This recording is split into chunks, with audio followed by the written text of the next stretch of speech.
నమస్కారం. ప్రేక్షకులందరికీ శుభోదయం. ఈనాటి శుభయోగం శీర్షికన శని త్రయోదశి మాస శివరాత్రి కలిసి వచ్చిన సందర్భంగా ఎలాంటి విధి విధానాలు పాటించాలో, తద్వారా ఎలాంటి ప్రయోజనాలు సిద్ధింపజేసుకోవచ్చో పరిశీలిద్దాం.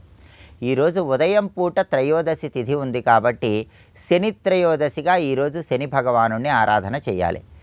ఉదయం పూట నవగ్రహ ఆలయానికి వెళ్ళి శని విగ్రహానికి నువ్వుల నూనెతో అభిషేకం చేయటం ద్వారా అనారోగ్య సమస్యలు తొలగిపోతాయి. కొబ్బరి నీళ్లతో శని విగ్రహానికి అభిషేకం చేయటం ద్వారా ఆర్థికంగా పురోభివృద్ధి కలుగుతుంది. నవగ్రహ ఆలయంలో శని విగ్రహం పాదాల చెంత నీలం రంగు పుష్పాలను ఉంచటం, ఒక పిడికెడు నల్ల నువ్వులు ఉంచటం, జమ్మి ఆకులు శని విగ్రహం పాదాల చెంత ఉంచటం ద్వారా కూడా శని త్రయోదశి సందర్భంగా శని భగవానుని ప్రసన్నం చేసుకోవచ్చు. నవగ్రహాల చుట్టూ ప్రదక్షిణలు చేస్తూ నీలాంజన సమాభాసం రవిపుత్రం యమాగ్రజం ఛాయా మార్తాండ సంభూతం తం నమామి శనైశ్చరం అనే ధ్యాన శ్లోకం చదువుకొని ఓం శం శనైశ్చరాయ నమః అనే మంత్రం చదువుకుంటూ నవగ్రహాల చుట్టూ ప్రదక్షిణలు చేయాలి. అలాగే శని త్రయోదశి సందర్భంగా గృహంలో పడమర దిక్కులో 8 ఒత్తుల దీపాన్ని నువ్వుల నూనెతో వెలిగించాలి. అలా చేస్తే శని త్రయోదశి సందర్భంగా శని దోషాలన్నీ తొలగిపోతాయి. అలాగే ఈరోజు సాయంకాలం పూట చతుర్దశి తిథి ఉంది. రాత్రికి చతుర్దశి వ్యాపించి ఉంది కాబట్టి ఈరోజు మాస శివరాత్రిగా పరమశివుణ్ణి ఆరాధన చేయాలి. మాస శివరాత్రి శని త్రయోదశి కలిసి వచ్చినాయి కాబట్టి నల్ల నువ్వులు కలిపిన జలాలతో కానీ నల్ల నువ్వులు కలిపిన ఆవు పాలతో కానీ శివాభిషేకం చేస్తే శని దోషాలు తొలగిపోయి శివానుగ్రహం ద్వారా ఐశ్వర్యం కలుగుతుంది. అలాగే పరమశివుడికి ప్రదోష కాలంలో అభిషేకం చేయటం ద్వారా, అలాగే ఈరోజు ఉపవాసం ఉండి ప్రదోష కాలంలో శివుడికి అన్నాన్ని నైవేద్యంగా సమర్పించి ఆకాశంలో నక్షత్రం చూసి ఆ అన్నాన్ని ప్రసాదంగా స్వీకరించడం ద్వారా, ఈ నక్తవ్రతం పాటించడం ద్వారా శివానుగ్రహానికి సులభంగా పాత్రలు కావచ్చు. అలాగే ప్రదోష కాలంలో శివాలయ దర్శనము, శివాలయంలో దీపారాధనలు, శివాలయంలో చేసే ప్రదక్షిణలు విశేషమైన శుభ ఫలితాలను కలిగింపజేస్తాయి. శివాలయ ప్రాంగణంలో దారిద్ర్య దహన శివస్తోత్రాన్ని పఠిస్తే ఆర్థికంగా ఉన్న ఇబ్బందులన్నీ తొలగిపోతాయి. గృహంలో కానీ శివాలయంలో కానీ శివతాండవ స్తోత్రాన్ని పఠించినా లేదా శ్రవణం చేసినా కుటుంబ కలహాల తీవ్రత నుంచి సులభంగా బయటపడవచ్చు. ఓం నమో భగవతే రుద్రాయ అనే మంత్రాన్ని స్మరించుకుంటూ శివాలయంలో ప్రదక్షిణలు చేయటం ద్వారా గ్రహ నక్షత్ర మాలికాధరుడైన పరమశివుడి అనుగ్రహం కలిగి గ్రహదోషాలు నక్షత్ర దోషాలు వీటన్నిటి నుంచి బయటపడి శివానుగ్రహానికి సులభంగా పాత్రలు కావచ్చు. శని త్రయోదశి మాస శివరాత్రి సందర్భంగా ఈ విధి విధానాలు పాటించండి. విశేషమైన శుభ ఫలితాలను సిద్ధింపజేసుకోండి. రేపటి శుభయోగం శీర్షికన చైత్ర అమావాస్య సందర్భంగా ఎలాంటి విధి విధానాలు పాటించాలో, తద్వారా ఎలాంటి ప్రయోజనాలు సిద్ధింపజేసుకోవచ్చో పరిశీలిద్దాం. నమస్కారం.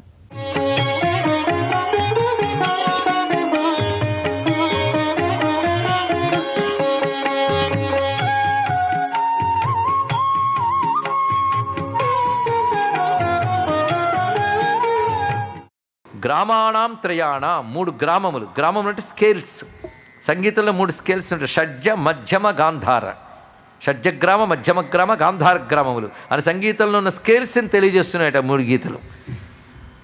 సర్వరాగములు వీటి మీద ఆధారపడి ఉంటాయి కనుక సర్వరాగములకు ఆకరమైనటువంటి కంఠమైతే ఆ గ్రామముల పరిధులు, ఆ స్కేల్స్ యొక్క సీమలు, పరిధుల్ని, హద్దుల్ని తెలియజేస్తూ 3 గీతలు ఉన్నాయా తల్లి అన్నారు.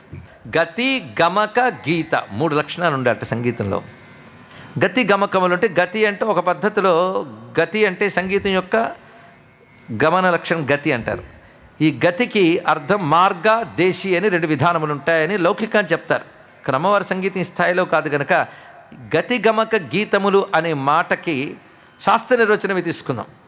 గతిస్తు రాగ సందర్భం ఆలాప పరికీర్తిత గమకో ముక్షనాదస్య పరిపోషో రసాత్మక అన్నారు. ఇక్కడ గతిస్తు రాగ సందర్భం ఆలాపం, రాగ సందర్భాన్ని అనుసరించి చేసే ఆలాపాన్ని గతి అంటారు అన్నారు ఇక్కడ. దాని తర్వాత గమకం అంటే ముక్షనాదం యొక్క కంపనం అందులో చూపిస్తారు. స్వర కంపనం, ఆ కంపనం ద్వారా జరిగేది ఏంటంటే రసపరిపోషణ జరుగుతుంది. ముక్షనాదం యొక్క పోషణ అంటే నాదం యొక్క స్వరూపాన్ని ఆవిష్కరించాలి. అది రసాత్మకంగా ఆవిష్కరిస్తే దాన్ని గమకం అంటారు ఇక్కడ. తర్వాత గీతం. గీతం అన్నప్పుడు భావాన్ని తెలిసేటట్లుగా పాడగలిగితే అప్పుడు గీతం అని చెప్పబడుతుంది. గతి గమక గీత అని 3 ఉంటాయి. సంగీతంలో ఈ 3 ఉంటాయని చెప్పడానిక 3 రేఖలు పెట్టుకున్నావు తల్లి అన్నారు ఇక్కడ. ఆ గాంధర్వ విద్య కళాకంఠనాళం కనుక 3 కనబడుతున్నాయి. అంతేకాదు అన్ని రాగాలు ఆ కంఠంలో గూడు కట్టుకున్నాయండి. ఏ రాగమైనా అందులోనే ఉన్నది. అందుకే విరాజంతే నానావిధ మధుర రాగాకర భువ సమస్త రాగములకు అది స్థానం ఆ కంఠం. అయితే ఈ రాగములన్నీ కూడా ప్రధానంగా ఎలా ఉంటాయంటే త్రయాణం గ్రామాణం స్థితి నియమ సీమాన ఇవతే. మొదట ఏం చెప్పుకున్నాం? గతి గమక గీత. గతి అనగా రాగ సందర్భం ఆలాప, గమక అంటే ముఖ్యనాదస్య పరిపోషో రసాత్మక, గీతం ప్రబంధ రూఢార్థం రంజక శక్తి రుచ్యతే. గీతం అంటే ప్రబంధం, ప్రబంధం అంటే భావగర్భితంగా అక్షరాల్ని స్వరాల్ని కూర్చి చెప్పడాన్ని ప్రబంధం అంటారు. అది గీతం. అలా గతి గమక గీతం అయ్యి. ఇప్పుడు గ్రామాణం త్రయాణ, 3 గ్రామములు. గ్రామములు అంటే స్కేల్స్. సంగీతంలో 3 స్కేల్స్ ఉంటాయి: షడ్జ మధ్యమ గాంధార. షడ్జగ్రామ, మధ్యమ గ్రామ, గాంధార గ్రామములు అని సంగీతంలో ఉన్న స్కేల్స్ని తెలియజేస్తున్నాయట 3 గీతలు. సర్వరాగములు వీటి మీద ఆధారపడి ఉంటాయి కనుక సర్వరాగములకు ఆకరమైనటువంటి కంఠమైతే ఆ గ్రామముల పరిధులు, ఆ స్కేల్స్ యొక్క సీమలు, పరిధుల్ని, హద్దుల్ని తెలియజేస్తూ 3 గీతలు ఉన్నాయా తల్లి అన్నారు. ఇంకొకటి, ఆ కంఠం దగ్గర మంగళసూత్రం కనబడుతుంది. మంగళసూత్రం 30 ఏటలుగా చేస్తారు శాస్త్రం. అంటే ఈ సన్యాసికి అవన్నీ తెలుసు చూడండి ఇక్కడ. అందుకే 30 ఏట్లు. అదే వివాహ వ్యానద్ద ప్రగుణ గుణ సంఖ్య ప్రతిభువ. గుణము అంటే 3, గుణం అంటే దారం అని 2 అర్థములు ఉన్నాయి. గుణ సంఖ్య 3. గుణమని ఎక్కడొచ్చినా సంఖ్యావాచకంగా తీసుకుని 3 చెప్పాలి. గుణాలు 3 కదా. అలాగే గుణం అంటే తాడని అర్థం. మంగళసూత్రం అంటే, సూత్రం అంటే దారంతోనే చేస్తారు కనుక అది గుణమే. అది రెట్టింపుగా చేసినట్లున్నది అన్నాడు. అంటే అర్థం ఏంటంటే ఆ 30 ఏటల గొలుసు, 30 ఏట అని వినుంటారు. మంగళసూత్రంలో 30 ఏట్లు చేస్తారట. అంటే ఒక్కొక్క పేటలో 9 దారములు కలిసి ఒకటిగా, అలా మొత్తం 27 అవుతాయి. 3గా చేస్తే 27 అంటే నక్షత్ర సంఖ్య. కాలమంతా నక్షత్రాధీనం. అందుకే 27 సంఖ్యతో చేయడం అది 3 × 9 అయింది. 9 3 × 3 లెక్కలంతా 3 కలుస్తుంది. అందుకే ప్రగుణ గుణ సంఖ్యా ప్రతిభవం అని చెప్పడంలో ఇది విశేషం. పై 27 అంటే మొత్తం నక్షత్ర సంఖ్య. ఎవడి జీవితమైనా వాళ్ళు లెక్కించాలని నక్షత్ర సంఖ్యలోనే చెప్పుకోవాలి. భచక్రం అంటారు ఇక్కడ. ఆ నక్షత్ర సంఖ్యతో మంగళసూత్రం చెప్పడానికి కారణం ఏంటంటే చిరకాలం. నక్షత్రాదులు ఆతారకం, తారకలు ఉన్నంత కాలం అంటే చిరకాలం, దీర్ఘముగా ఆ సువాసినిత్వం నిలబడ్డం కోసం ఆ దివ్యమైన మంగళసూత్రంలో అది పెట్టారండి. అంత లెక్క ఉంది దానికి, మంగళసూత్రానికి. అది సూత్రం గురించి చెప్పేటప్పుడు సాక్షాత్ జగన్మాత రూపం అంటారు. అది వివాహ సమయంలో కూడా మంగళసూత్రంలో గౌరీ పూజ చేస్తారు. ఈ తల్లి శాశ్వతమైన ముత్తైదువ, ఆ తల్లినే పూజ చేస్తారు. ఆ తల్లి కంఠంలో మంగళసూత్రం అంటే ఇంకెంత గొప్పదండి. దాన్ని భావన చేస్తున్నారు.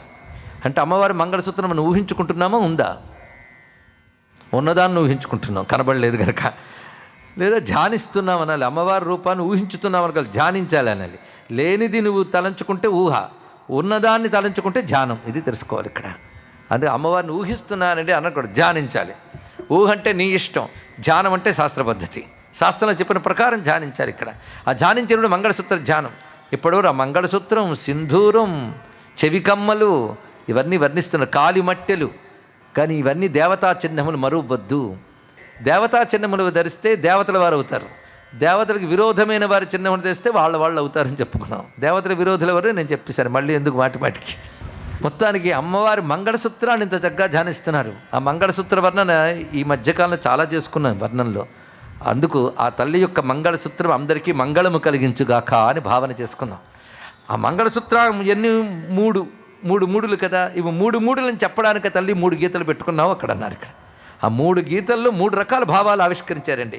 గళే రేఖాస్తిస్రో గతి గమక గీతైక నిపుణే వివాహ వ్యానద్ధ ప్రగుణ గుణ సంఖ్యా ప్రతిభువ విరాజం తే నానావిధ మధుర రాగాకర భువాం త్రయాణాం గ్రామాణాం స్థితి నియమ సీమాన ఇవతే. వాగ్భవకూటమైంది. ఇక కామరాజకూటంలో ప్రధానంగా బాహువులు మొదలవుతున్నాయి. ఎంత దివ్యమైనవి! ఆ 4 చేతులు అమ్మవారికి. ఈ 4 చేతుల్లో మనోరూపేక్ష కోదండ, పంచతన్మాత్ర సాయక, రాగస్వరూప పాషాఢ్య, క్రోధాకారాంకుశోజ్వల. పాశము, అంకుశము, చెరకవిల్లు, పూలబాణాలు ధరించిన 4 చేతులకు నమస్కరించాలి. సాధారణంగా మన దేవతలకి 4 చేతులు, 8 చేతులు, 18 చేతులు, 10 చేతులు ఇవే వర్ణిస్తారు. ఈ లెక్కలు మీరు గమనించండి. ఇన్ని చేతులు ఎవరికైనా ఉంటాయంటే ఎవరికి ఉండవు, వాళ్ళకు ఉంటాయి కనుక దేవతలు అంటారు. అది తెలుసుకోవాలి. కొందరు ఏమిటండి 4 చేతులు విడ్డు అని ఎవరికైనా ఉంటాయంటే నీకు నాకు ఉండవు, వాళ్ళకు ఉంటాయి కనుక వాళ్ళు దేవతలు అంటారండి అని చెప్పాలి ఇక్కడ. ఈ సంఖ్యకి 4 10, 8, 18 పూర్ణత్వానికి సంకేతం, 4 వ్యాపకత్వానికి సంకేతం. అందుకే సర్వదిశలా వ్యాపించినది నేనే అని చెప్పడానికి చతుర్దిక్ సంకేతంగా 4. ఇంకా విదిక్కులు కలిపితే 8, పైన కింద కలిపితే 10 చేతులు, 18 కలిపితే 9. 9 అంటే పూర్ణ సంఖ్య. కనుక పూర్ణత్వము, అనంతత్వము, వ్యాపకత్వము చెప్పేవి హస్తములు. మిమ్మల్ని ఎవరినైనా ఎంత ఉందండి అని అడిగితే ఇంత ఉందండి, ఇంత ఉందండి, అంత ఉందండి చేతులతోనే చెప్తాం కదా. కానీ చేతులు వ్యాపకత్వానికి సంకేతం. అది చతుర్భుజం. స్క్వేరు వ్యాపకత్వానికి సంకేతం చెప్పుకున్నాం కదా. అమ్మవారి యొక్క చతుర్భుజములు, విష్ణు చతుర్భుజములు, గణపతి చతుర్భుజములు కూడా దీనికే సంకేతం అండి. పైగా 4 ఎందుకు పట్టుకుంటుందంటే అమ్మవారి చేతులు ఇచ్చే చేతులు, భగవంతుడి చేతులు ఇచ్చేవి, మన చేతులు పుచ్చుకునేవి. పుచ్చుకోవడానికి సిద్ధంగా ఉంటాం మనం, ఇవ్వడానికి సిద్ధంగా ఉంటాం అమ్మవారి చేతులు. నీకేం కావాలంటే 2 చేతులు సరిపోవు మనకి, అన్ని కోరికలు. కానీ నీకున్న కోరికలన్నీ క్లాసిఫై చేసిస్తాను అని చెప్తుంది అమ్మవారు. నేను క్లాసిఫై చేస్తే నువ్వు కోరుకున్నది 4 దేనిలోనో ఒక దానిలో ఉంటుంది. పరిశీలించండి ఇక్కడ. కనుక 4 చేతులు ఎందుకంటే మనం బతుకు కావాల్సినవి 4. నేను 4 కావాలంటాను కానీ మీరు 4 కోరని కూడా నాకు తెలుసు. మన బతుకు కావాల్సిన 4: ధర్మ, అర్థ, కామ, మోక్షములు. ఈ 4 మన బ్రతుకు కావాలి. మనం కోరుతున్నామా? సర్వం శ్రీ లలితా మహాత్మ్య సుందరి చరణారవిందార్పణమస్తు. స్వస్తి.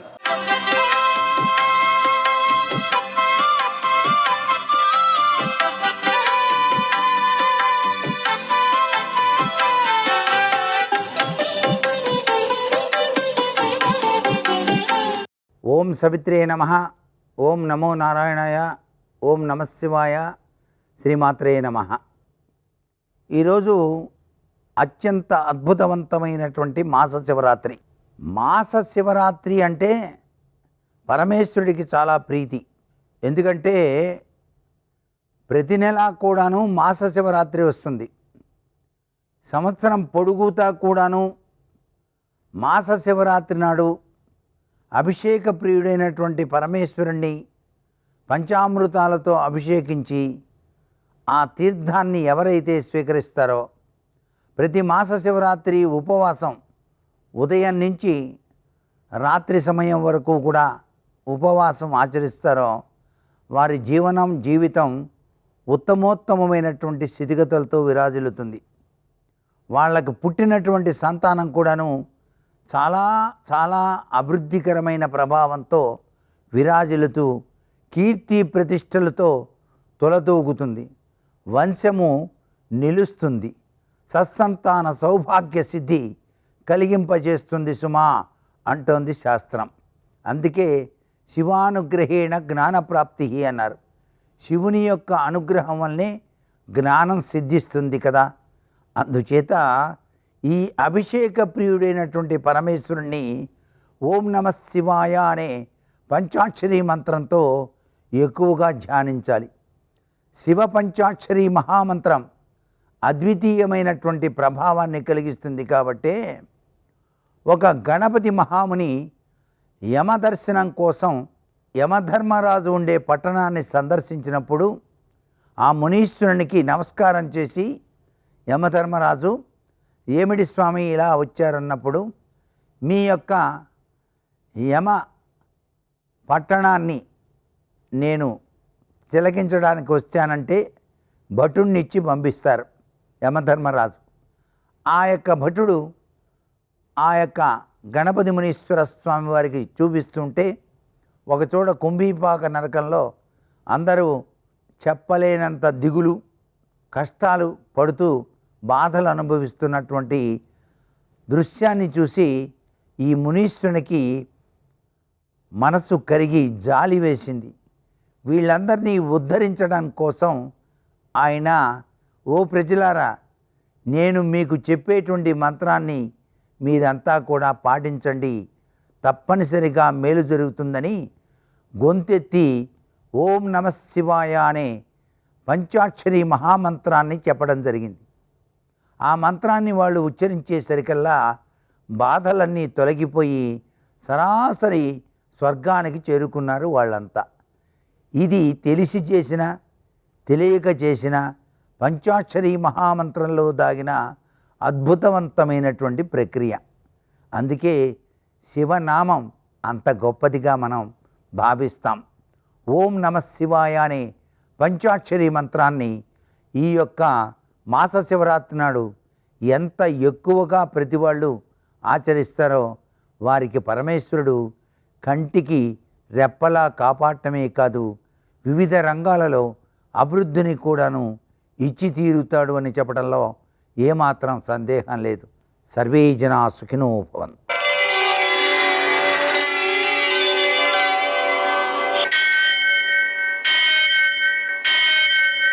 సహస్రశీరుషం దేవం విశ్వాక్షం విశ్వశంభువం విశ్వం నారాయణం దేవమక్షరం పరమం పదం విశ్వతః పరమాం నిత్యం విశ్వం నారాయణగుం హరిం విశ్వమేవేదం పురుషస్తద్విశ్వముపజీవతి పతిం విశ్వస్యాత్మేశ్వరం శాశ్వతం శివమచ్యుతం నారాయణం మహాజ్ఞేయం విశ్వాత్మానం పరాయణం. సూర్యశౌర్యమథేందురింద్రపదవీ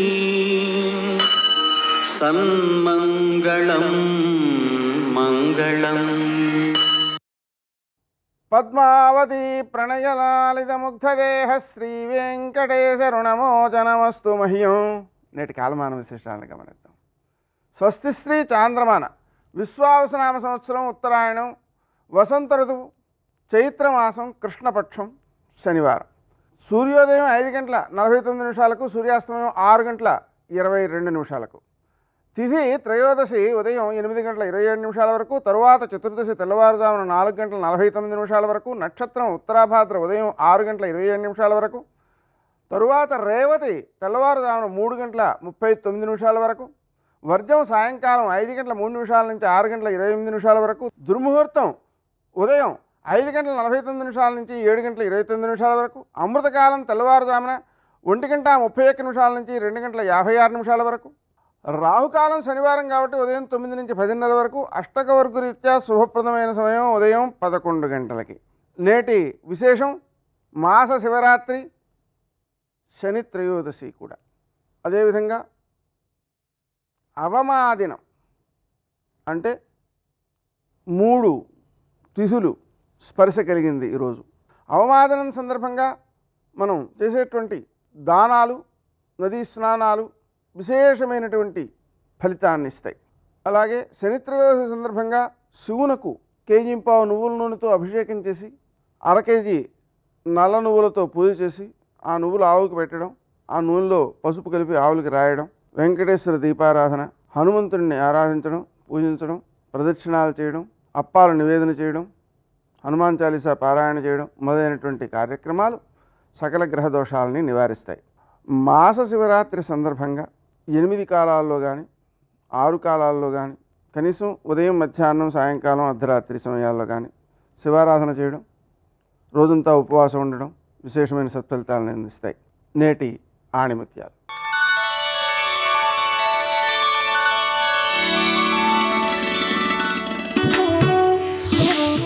అదృష్టం కోసం ఎదురు చూడడం కష్టం, అవకాశాన్ని సృష్టించుకోవడం సులభం.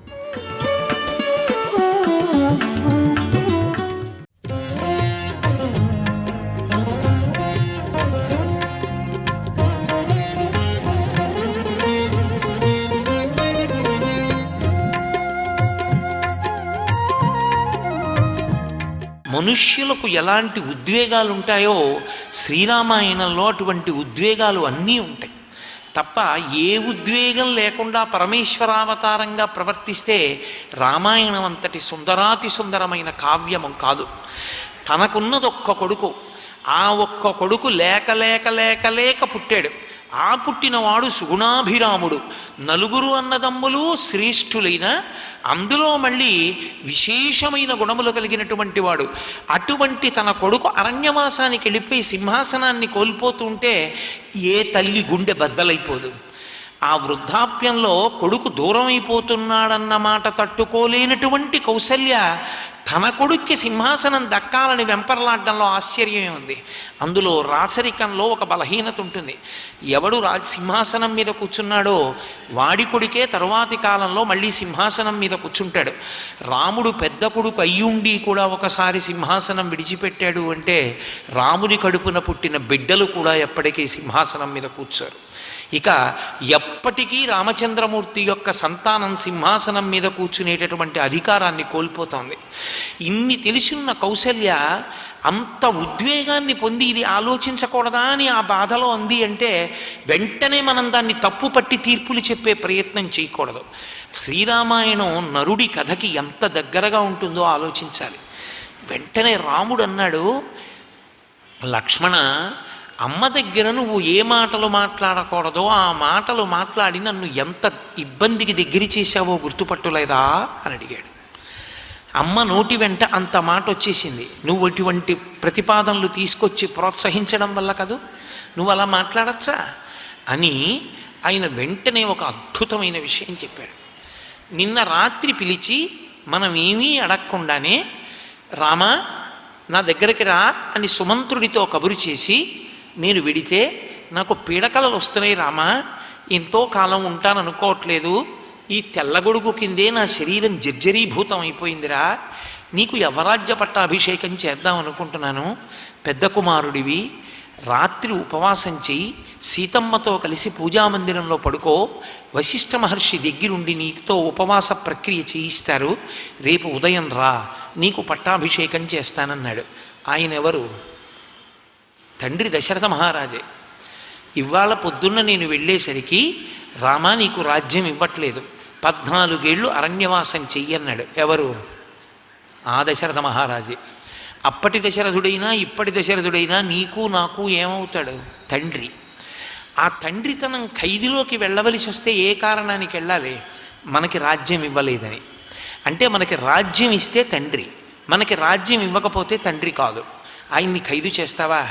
నీకొక్క మాట చెప్పనా, నిన్న ఇస్తానన్నప్పుడు సంతోషించినటువంటి తండ్రి ఇవాళ ఇవ్వలేకపోయినందుకు ఎంత ఏడుస్తున్నాడో నీకు తెలుసా?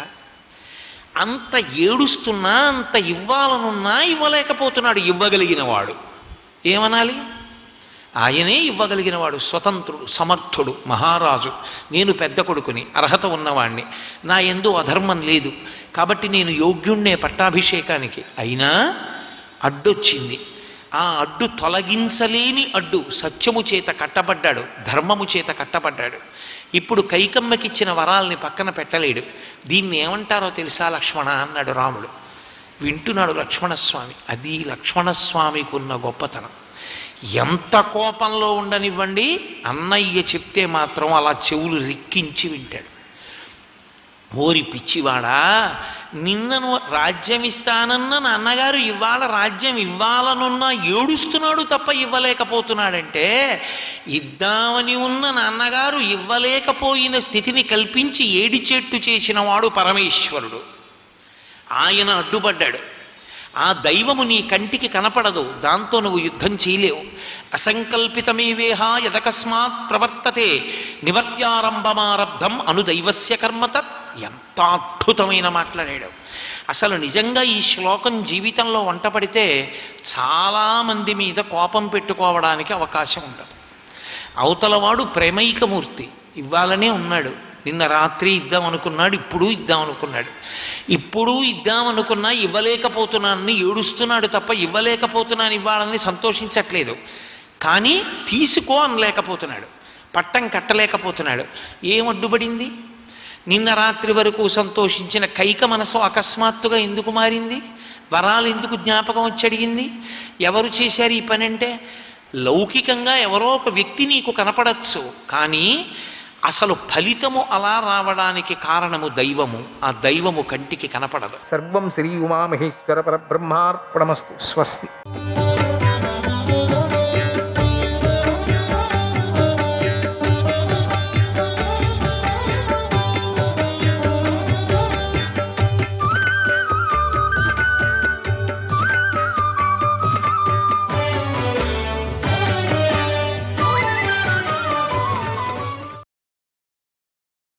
ధర్మరాజు ధృతరాష్ట్రుడితో ఇలా అన్నాడు, ఓ పూజ్యుడా, నువ్వు చెప్పినట్లే చేస్తాను. నువ్వు నాకు ఇంకా ఎన్నో విషయాలు చెప్పాలి. ఇప్పుడు భీష్ముడు స్వర్గస్థుడయ్యాడు. మధుసూదనుడు ద్వారకకు వెళ్ళిపోయాడు. విదుర సంజయులు నీ వెంటే వస్తున్నారు. కనుక నాకు ఇక ఎవరు మంచి చెబుతారు చెప్పు? నన్నెవరు నడిపిస్తారు? ఓ రాజా, నువ్వు నా మేలును కోరి చెప్పిన మంచిని అంతా నేను తప్పకుండా పాటిస్తాను. కనుక ఆనందంగా ఉండు అన్నాడు. అప్పుడు ధృతరాష్ట్రుడు ఇలా అన్నాడు, ఓ కుమార, విశ్రాంతి తీసుకో, నేను కూడా ఎంతో అలసిపోయానంటూ ధృతరాష్ట్రుడు గాంధారి భవనంలోకి వెళ్ళి అక్కడ ఆసనంపై కూర్చున్నాడు. గాంధారీదేవికి కాలజ్ఞానం బాగా తెలుసు. ఏ సమయంలో ఎప్పుడు ఏం చేయాలో తెలుసు. అందుకని ఆమె భర్తతో మాట్లాడటానికి ఇదే తగిన సమయం అని ఆలోచించి ఇలా అంది, ఓ నాథ, ధర్మరాజు అనుమతి తీసుకొని అడవికి ఎప్పుడు వెళతావు అంది. అడవికి వెళ్ళటం ఆవిడికి చాలా ఇష్టమే. అప్పుడు ధృతరాష్ట్రుడు ఇలా చెప్పాడు, ఓ గాంధారి, వ్యాసమహర్షి నా తండ్రి. ఆయన మహాత్ముడు. ఆయన నాకు అనుమతి ఇచ్చాడు. ఇక నేను ధర్మరాజు అనుమతి కూడా తీసుకొని త్వరలోనే అడవికి వెళతాను. వెళ్ళేలోపుగా మన ఇంటికి ప్రజలనందరినీ పిలిపించు. చనిపోయిన వారు జూదగాళ్ళైన నా కుమారులను ఉద్దేశించి ధనాన్ని దానం చేస్తాను. అప్పుడు వారికి పరలోక సుఖం కలుగుతుంది అన్నాడు. తర్వాత ధృతరాష్ట్రుడు ధర్మరాజుకు కబురు చేశాడు. ధర్మరాజు ఆయన మాటను పాటించి అంతా సమకూర్చాడు. ప్రజలందరినీ పిలిచాడు. అందరూ అక్కడికి వచ్చారు. అప్పుడు ధృతరాష్ట్రుడు అంతఃపురం నుండి బయటకు వచ్చాడు.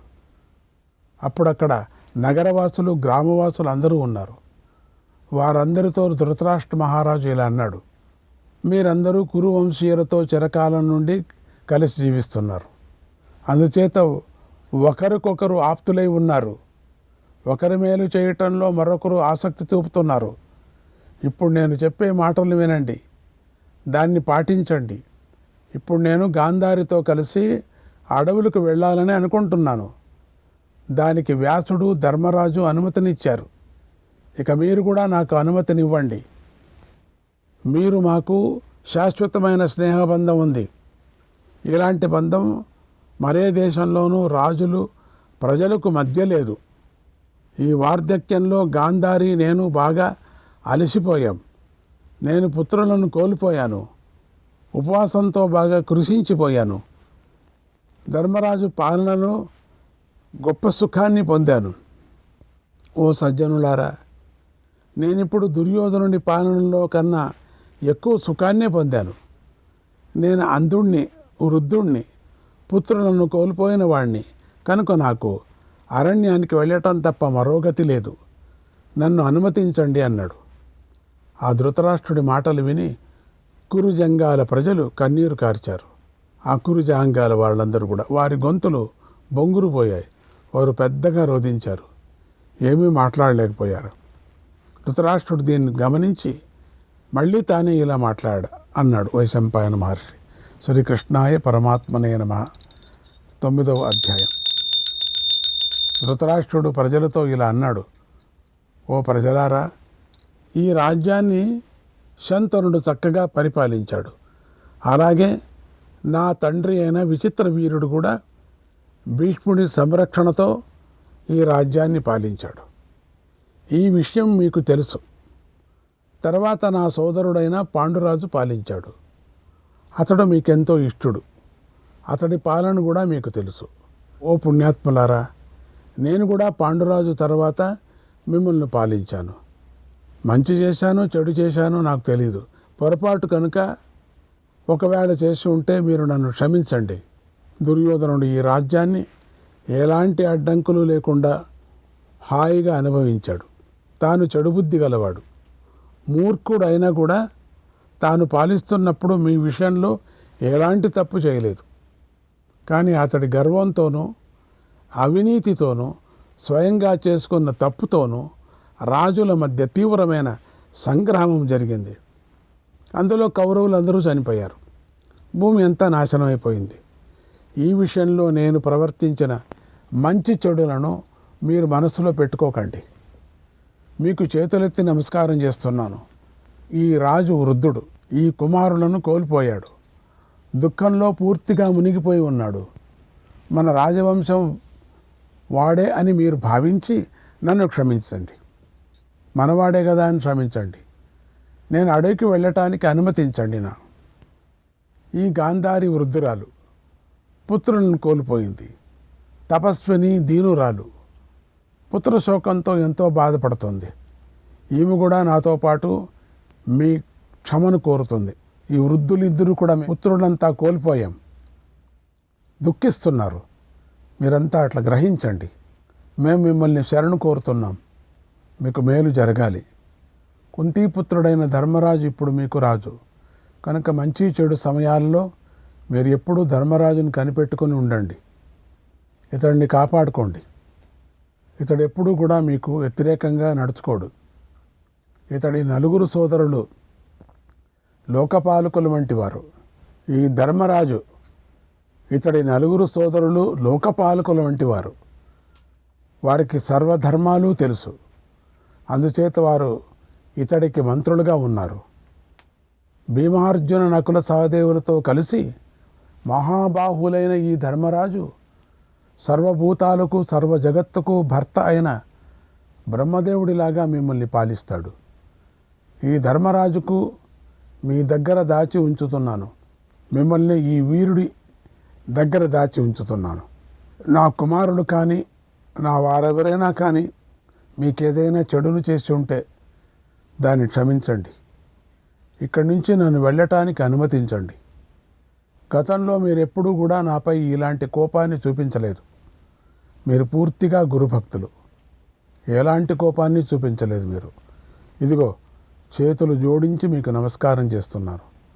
ఓ పుణ్యాత్ములారా, నా కుమారులు అస్థిరమైన బుద్ధి గలవారు, లోభులు, భోగలాలసులు. వారి కోసం నేను గాంధారితో కలిసి మీ అందరినీ క్షమించమని కోరుతున్నానన్నాడు. ఆ మాటలు విని ప్రజలందరూ కన్నీరు కారుస్తూ ఒకరినొకరు చూసుకున్నారు. ఎవరూ ఏమీ మాట్లాడలేదు. శ్రీకృష్ణాయ పరమాత్మనే నమః. 10వ అధ్యాయం. ప్రజలందరూ ధృతరాష్ట్రుడి దీన వాక్యాలను విని శోకించారు. తల్లిదండ్రులను విడిచి వెళుతున్నట్లుగా ఒక ముహూర్త కాలం పాటు రోధించారు. చైతన్యాన్ని కోల్పోయినట్లుగా అయిపోయారు. నెమ్మదిగా తేరుకొని పరస్పరం మాట్లాడుకున్నారు. ధృతరాష్ట్రుడు అడవికి వెళ్ళటానికి అంగీకరించారు. రాజా, ఆ తరువాత వారందరూ కలిసి ఒక నిర్ణయానికి వచ్చి అందరి బదులుగా మాట్లాడే బాధ్యతను ఒక విప్రుడికి ఇచ్చారు. ఓ రాజా, ఆ విప్రుడి పేరు సాంబుడు. అతడు సదాచారి, సర్వసమ్మతుడు, అర్థ విశారదుడు, వేద పండితుడు, మేధావి. ఆ సాంబుడు మహారాజును గౌరవించి ధృతరాష్ట్రుడితో ఇలా అన్నాడు. ఓ రాజా, ఈ ప్రజలందరూ అభిప్రాయాన్ని చెప్పే బాధ్యతను నా మీద ఉంచారు కనుక నేను దానిని చెబుతున్నాను వినండి. ఓ రాజా, మీరు చెప్పినదంతా నిజం, ఇందులో కొంచెం కూడా అసత్యం లేదు. మా మీద మీకు, మీ మీద మాకు స్నేహం ఉంది. ఈ వంశంలో పుట్టి రాజ్యాన్ని పాలించిన రాజుల్లో ఒక్కరు కూడా ఎప్పుడూ ప్రజలకు అప్రియం చేయలేదు, చెడుగా ప్రవర్తించలేదు. మీరు తండ్రులాగా సోదరులాగా మమ్మల్ని చల్లగా పాలించారు. దుర్యోధనుడు కూడా మా విషయంలో చెడుగా ప్రవర్తించలేదు. ఓ మహారాజా, మీరు వ్యాసముని చెప్పినట్లుగానే చేయండి. ఆయన మనందరికీ పరమ గురువు. మీ వియోగాన్ని భరిస్తాము, దుఃఖశోకాలతో జీవిస్తాం. వందల కొద్దిగా ఉన్న మీ మంచి గుణాలు మా మనస్సులలో ఎప్పుడూ తిరుగుతూనే ఉంటాయి. మేము ఈ ధర్మరాజు పాలనలో కూడా 1000 సంవత్సరాలు సుఖాన్ని పొందుతాం. ఈ ధర్మాత్ముడు యాగాలలో భూరి దక్షిణలు ఇస్తాడు. ప్రాచీనులైన కురు సంవరణ మహారాజుల ప్రవర్తనను, భరతుడి ప్రవర్తనను ఈ ధర్మరాజు చక్కగా అనుసరిస్తాడు. మహారాజా, ఈ రాజు యొక్క ప్రవర్తనలో చిన్న చిన్న తప్పులు కూడా లేవు. ఇతడి రాజ్యంలో మేము ఇంతవరకు మీ చేత పాలించబడుతూ నిత్యము సుఖంగా ఉన్నాము. దాయాదుల పోరు విషయంలో దుర్యోధనుని గురించి మీరు అన్న మాటలను గురించి కూడా కొంత చెప్పాలి. ఆ మాటలను కూడా వినండి. కురువంశ నాశనాన్ని దుర్యోధనుడు చేయలేదు, మీరు చేయలేదు. అది దైవికంగా జరిగిందని మేము భావిస్తున్నాం. కనుక దానికి బాధపడకూడదు. పురుష ప్రయత్నంతో దైవాన్ని తప్పించటం, నివారించటం ఎప్పటికి కూడా వీలు కాదు. 18 అక్షోహిణుల సేనలు కలిశాయి. అలాగే కౌరవ పక్షంలోని భీష్మ, ద్రోణ, కృపులు, కర్ణుడు, యుయుధాన, దృష్టద్యుమ్నులు, పాండుపుత్రులు కలిసి కేవలం 18 రోజుల్లో ఆ సేనల సర్వనాశనం చేసేశారు. ఇంతటి వినాశనాన్ని దైవం ఒక్కటే చేయగలదు. ఇది దైవశక్తితో తప్ప మరొక విధంగా సాధ్యం కాదు. యుద్ధంలో విశేషించి క్షత్రియులు సమయానుకూలంగా శత్రువులను చంపాలి, అలాగే ప్రాణాలను కూడా విడవాలి. వీరులైన పురుషోత్తములందరూ కూడా గుర్రాలు, రథాలు, ఏనుగులతో సహా ఈ భూమిని సర్వనాశనం చేశారు. అందుచేత సమస్త రాజుల వధలో మీరెవరూ కారణం కాదు. మీరు ఈ సమస్త జగత్తుకు ప్రభువులు, గురువులు. మీరు అడవికి వెళ్ళటానికి మేము అనుమతిస్తున్నాం. మీ కొడుకు గురించి ఒక్క మాట వినండి. దుర్యోధనుడు ఈ విప్రుల ఆశీస్సులతో తన సహాయకులతో సహా స్వర్గానికి వెళ్ళాడు. అక్కడ సుఖాన్ని అనుభవిస్తున్నాడు. మీరు కూడా తప్పకుండా పుణ్యధర్మాల పరమస్థితిని పొందుతారు. మీకు ధర్మాన్ని గురించి పూర్తిగా తెలుసు కనుక మీరు చక్కని వ్రతాలను ఆచరించండి. మా మంచి చెడుల చూడటానికి మీరు పాండవులకు మరీ మరీ చెప్పవలసిన పని లేదు. పాండవులు స్వర్గాన్నైనా పాలిస్తారు. అందుచేత వారికి ఈ భూమిని పాలించడం పెద్ద లెక్కలోకి రాదులేండి అని సాంబుడు ప్రజల అభిప్రాయాన్ని చెప్పి నమస్కారం చేశాడు. ఆ మాటలు విని ప్రజలందరూ వాటిని ఆమోదించారు. ధృతరాష్ట్రుడు కూడా ఆ మాటలను అభినందించాడు. వారికి నమస్కారం చేసి మెల్లమెల్లగా వారికి ఇళ్లకు అందరూ పంపించాడు. వారు ఆయన చూస్తూ గౌరవిస్తూ అక్కడి నుంచి వెళ్ళిపోయారు. ధృతరాష్ట్రుడు చేతులు జోడించి సాంబుణ్ణి గౌరవించి గాంధారితో కలిసి తన భవనంలోకి వెళ్ళిపోయాడు. రాత్రి గడిచింది. తర్వాత ధృతరాష్ట్రుడు ఏం చేశాడో చెబుతాను విను అన్నాడు వైశంపాయన మహర్షి. శ్రీకృష్ణాయ పరమాత్మనే నమః. 11వ అధ్యాయం. వైశంపాయనుడు జనమేజయుడికి ఇలా చెప్పాడు. ఓ మహారాజా, రాత్రి గడిచి తెల్లవారింది. ధృతరాష్ట్రుడు విదురుడిని ధర్మరాజు యొక్క భవనానికి పంపించాడు. విదురుడు ధర్మరాజు వద్దకు వెళ్ళి ఇలా అన్నాడు. ఓ రాజా, ధృతరాష్ట్ర మహారాజు వనవాస దీక్షను స్వీకరించాడు. కార్తీక పౌర్ణిమ నాడు అడవికి వెళ్ళాలని అనుకుంటున్నాడు. ఆ తిథి కొద్ది రోజుల్లోనే రాబోతుంది.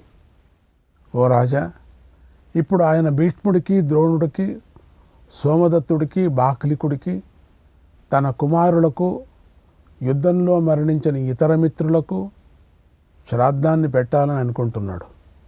అందుకోసం కొంత ధనాన్ని అడుగుతున్నాడు. నీకు ఇష్టమైతేనే నరాధముడైనటువంటి ఆ సైంధవుడికి కూడా శ్రాద్ధాన్ని పెట్టాలని అనుకుంటున్నాడు అన్నాడు. ఆ మాటలు విని ధర్మరాజు, అర్జునుడు ఆనందించారు, అంగీకరించారు. అంటే శత్రువులు అంత వాళ్ళందరూ కూడా, వాళ్ళందరికీ శ్రాద్ధాలు. అప్పుడు భీముడు మాత్రం దుర్యోధనుడు చేసిన చెడు పనులను తలుచుకొని విదురుడి మాటను ఇష్టపడలేదు. అర్జునుడు అది గ్రహించి కొంచెం వంగి భీముడితో ఇలా అన్నాడు. భీముడు మాత్రం చెప్పాడు, ఇవ్వటానికి వీల్లేదు. మీరు వాళ్ళందరూ దుర్మార్గులు, వాళ్ళకేమి శ్రాద్ధం పెట్టడం అక్కర్లేదు, ఒక్క పైసా కూడా ఇవ్వకూడదు అన్నాడు. అప్పుడు అర్జునుడు చెప్పాడు, ఓ అన్న, ఓ భీమసేన, ధృతరాష్ట్రుడు వృద్ధుడయ్యా, ఇప్పుడు వనవాస దీక్ష తీసుకొని ఉంటున్నాడు. అందుకని తన ఆప్తులకి అందరికీ పరలోక సుఖానికై శ్రాద్ధాన్ని పెట్టాలని అనుకుంటున్నాడయ్యా. అది నువ్వు గెలిచిన ధనంతో భీష్ముడు మొదలైన వారిని ఉద్దేశించి దానం చేయాలని అనుకుంటున్నాడయ్యా. కనుక నువ్వు దీనికి కాదనకు, అంగీకరించు. నిజంగా ఇది మన అదృష్టం. ఎందుకంటే గతంలో మనం యాచించిన ధృతరాష్ట్రుడే ఇప్పుడు మనలను యాచిస్తున్నాడు. కాలం ఎలా మారిపోయిందో చూడు. ఒకప్పుడు ధృతరాష్ట్రుడు ఈ భూమండలానికి అంతటికీ రాజు. అలాంటి ఆయన మంత్రులందరినీ శత్రువులు సంహరించగా ఇప్పుడు అడవికి వెళ్ళాలని అనుకుంటున్నాడు. కనుక ఇప్పుడు దానం చేయటాన్నే దృష్టిలో పెట్టుకో. మరొక దృష్టితో చూడకు. మరొక విధంగా ఆలోచిస్తే అధర్మం అవుతుంది, అపకీర్తి వస్తుంది. ఇప్పుడు నువ్వు రాజైన అన్నగారిని చూసి నేర్చుకో. నువ్వు ఇవ్వదలిచిన దాతవే కానీ తీసుకోవలసిన వాడవి కాదు కదా అని అలా అంటున్న అర్జునుడిని ధర్మరాజు మెచ్చుకున్నాడు. భీముడికి మాత్రం కోపం తగ్గలేదు. అర్జునుడితో ఇలా అన్నాడు మళ్ళీ, ఓ అర్జున, మనమే భీష్ముడికి, సోమదత్తుడికి, భూరిశ్రవుడికి, బాక్లికుడికి, ద్రోణుడికి, ఇతర బంధువులకు ప్రేత కార్యాలు చేద్దాం. మనమే చేద్దాం, ఎందుకు చేయకూడదు? కుంతి కర్ణుడికి పిండ ప్రదానం చేస్తుంది, కుంతి కర్ణుడికి. అందుచేత ధృతరాష్ట్రుడు వీరందరికీ ఇక శ్రాద్ధాలు పెట్టవలసిన పని లేదు కదా. ఈ పనికి శత్రువులు కూడా మెచ్చుకుంటారు. ఎందుకంటే ధృతరాష్ట్రుడు నమ్మటానికి వీల్లేదే. వంశంలో చెడబుట్టిన దుర్యోధనుడు మొదలైన వారందరూ ఈ భూమినంతా సర్వనాశనం చేశారు. కనుక వారు నానా కష్టాలు అనుభవించాలి. మనం కష్టపడిన అజ్ఞాతవాసాన్ని ఒక్కసారి గమనించు. అది గత వైరాన్ని పెంచింది. 12 సంవత్సరాలు వనవాసాన్ని వృద్ధి చేసింది. ద్రౌపదికి శోకాన్ని పెంచింది. మనతో ఈనాడు ధృతరాష్ట్రుడు చూపిస్తున్న ఈ స్నేహం ఆనాడేమైంది? అప్పుడు నువ్వు నీ హస్తాభరణాలను అన్నిటినీ పోగొట్టుకున్నావు కదా. మృగచర్మంతో శరీరాన్ని ఒప్పుకున్నావు కదా. ద్రౌపదితో కలిసి రాజు వెంట నడిచావు కదా.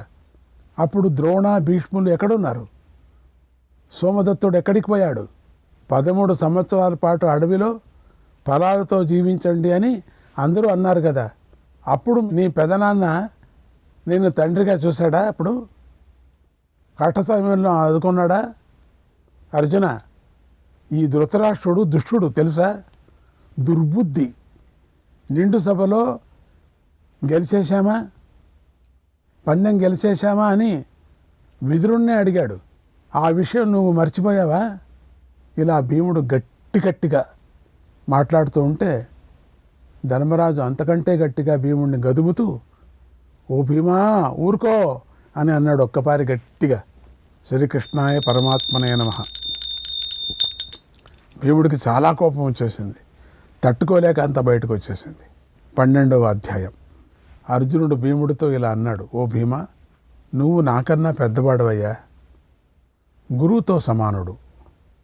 అందువల్ల నేను ఇంకేమీ మాట్లాడాలని అనుకోవటం లేదు. నేను ఆయన అన్ని విధాలా గౌరవించినవాడు, పూజ్యుడు. నస్మరంత్యపరాధాని స్మరంతి సుకృతాన్యపి అసంభిన్నార్య మర్యాదాగా సాధవః పురుషోత్తమాగా.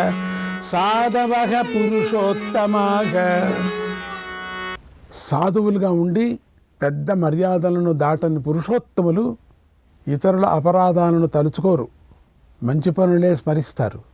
నువ్వు ఆ సాధు పురుషుడివే కదా, మర్యాదలు దాటని పురుషోత్తముడివే కదా. మరి కౌరవుల అపరాధాలను ఎందుకు తలుచుకుంటున్నావు? వారి మంచి పనులనే గుర్తు చేసుకో, స్మరించు అన్నాడు. తర్వాత ధర్మరాజు విదురుడితో ఇలా అన్నాడు, ఓ విదురా, నా మాటను ఆ ధృతరాష్ట్ర మహారాజుకు చెప్పు. పుత్రుల శ్రాద్ధ కార్యం కోసం ఎంత కావాలంటే అంత ధనమిస్తాను. శ్రీకృష్ణాయ పరమాత్మనే నమః.